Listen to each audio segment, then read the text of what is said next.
Gold gets slammed this Monday, but could the metal have found its bottom? Jim Wyckoff joins us now for Kitco's latest edition of Technically Speaking. Jim, thanks so much for being with us. Hello, Daniela. Always nice to be with you. So, Jim, gold falling below 1100 this Monday morning, but is the metal forming a selling climax here, Jim? In other words, could the metal have found its bottom? Daniela, actually the gold market on Friday started to break down when it touched a 5-year low. We saw strong follow-through selling on Monday, and if history is any clue, which I think it is, I think we're going to see still more downside price pressure. I don't think we found a bottom. Okay, so no relief rally here for gold. We know the markets like round numbers, Jim, so could $1,000 be the next stop? First of all, Daniela, I would not be surprised here this week to see a corrective bounce. We are short-term oversold on a technical basis. Yes, indeed, on your other question, I do think that $1,000, which is major psychological support, I think it is in the cards in the coming weeks or few months. At that time, you may find a bottom.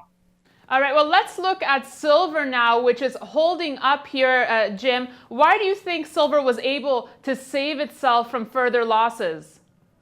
Well, Daniela, silver has seen strong downside price pressure recently, so it's in a bear market all by itself. It did divorce itself a bit from the steep plunge we saw in the gold market.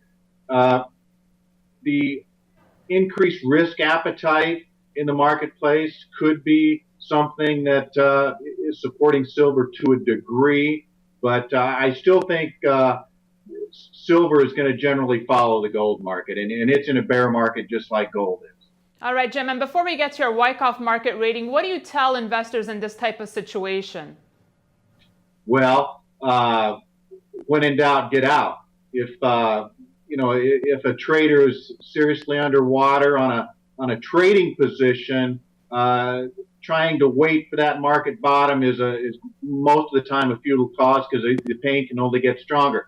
However, from an investment standpoint, those people who buy and hold and who have bought and are holding for the longer term, I think that you just look at this situation and think this is a phenomenon that will reverse itself. I've said many times before that the raw commodity sector is very cyclical. Strong price trends both on the upside and the downside. This gold and silver, these two markets will bottom out, and probably sooner than most people think, and will be in uptrends at some point. And it is still my bias that from a longer term basis, that meaning many years down the road or even a few years down the road, that gold and silver prices at their present values are longer term value buying opportunities.